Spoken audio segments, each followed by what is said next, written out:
And I just wanted to just say a couple of quick things about the uniqueness of this site and where it fits into kind of our bigger data set, which is related to what do we do about problematic ponds, and also how do we study ponds. So this site is much bigger and much more open. You can tell just standing here there's much more of a breeze than there was at either of the other two sites we've been at so far, which is really important if we're concerned about the oxygen levels in the pond, which seems to control phosphorus. So some of the remediation techniques, I'm not sure if they're specific to this project, I can't remember now, but aeration is one option for trying to improve oxygen conditions to improve phosphorus.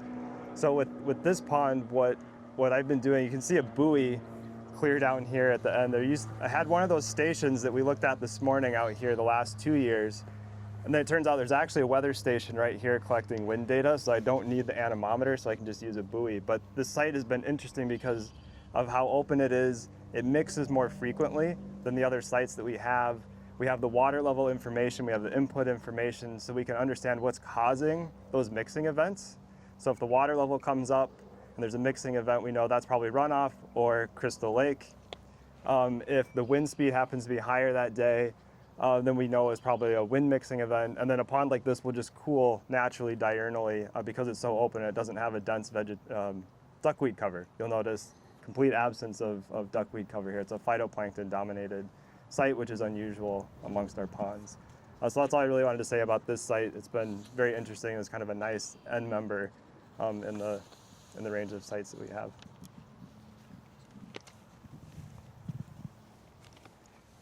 Great.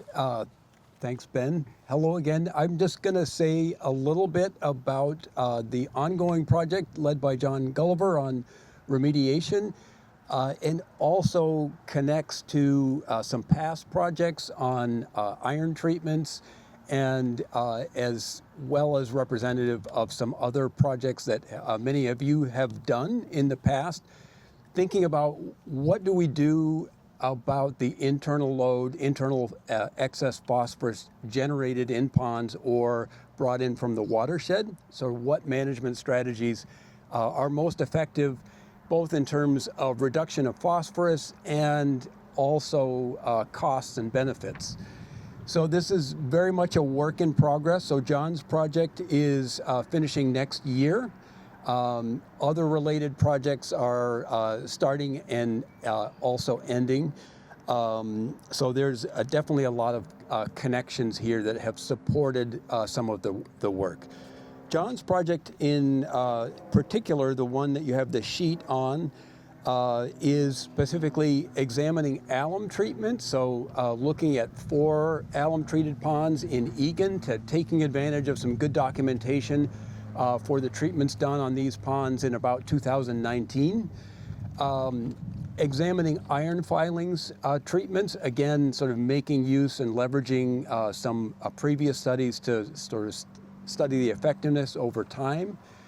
Taking advantage of connections with Bill Selbig in Madison to look at street sweeping, again with some problems related to equipment and drought getting in the way, but sort of looking at how street sweeping, how effective that is in terms of reducing excess phosphorus in ponds. And then trying to put that all together and in empirical analysis to assess costs and benefits of those things. Some related work on dredging, oxygenation, spent lime treatments, also ongoing. So this is very much, the jury's not out in terms of what is most effective, but we can say a couple of things at this point about some of the things that are addressed specifically in John's ongoing project. Alum treatments, as you probably not too surprised about, they're pretty effective. So those 4 ponds that we've studied in Egan have dramatically reduced phosphorus in the water column. They have better vegetation. One of those ponds has extensive duckweed cover, and even with that lower oxygen associated, we still see a lot of reductions in phosphorus in that pond. So that's pretty encouraging. one question that might arise from that is, how much does it cost? How often do you need to do that treatment in a stormwater pond? And, how do you get the equipment into a stormwater pond to do that? So there's definitely some questions remaining, but so far so good in terms of the effectiveness of alum. Iron is more complicated for sure. There seems to be some evidence of benefits, but pretty variable. So some years look pretty good relative to our control ponds and control years, and some not so much. So iron is relatively inexpensive, but it does not appear to provide sort of as clear benefits for internal load suppression at this time. Street sweeping, I think, is something that is generating a lot of interest, and we know that in the long term it's going to help us in terms of reducing the external load into stormwater ponds. We, in the intensively swept ponds that were studied in Madison, we did not see a big effect of intensive street sweeping in the pond that we focused on. But that was complicated by a couple of factors. One, the drought, which really made comparisons difficult. And two, if you think about it, sort of the external load coming in, the reductions are, the inputs are happening over many, many years. So really we need some long-term studies to effectively address the question of the role of street sweeping in pond phosphorus.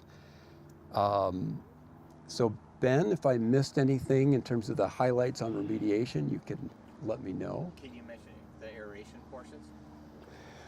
Aeration is something that is a subject of ongoing and expanded research led by John, and is taking advantage of installation of aerators in ponds with collecting data before and after the installation of aerators.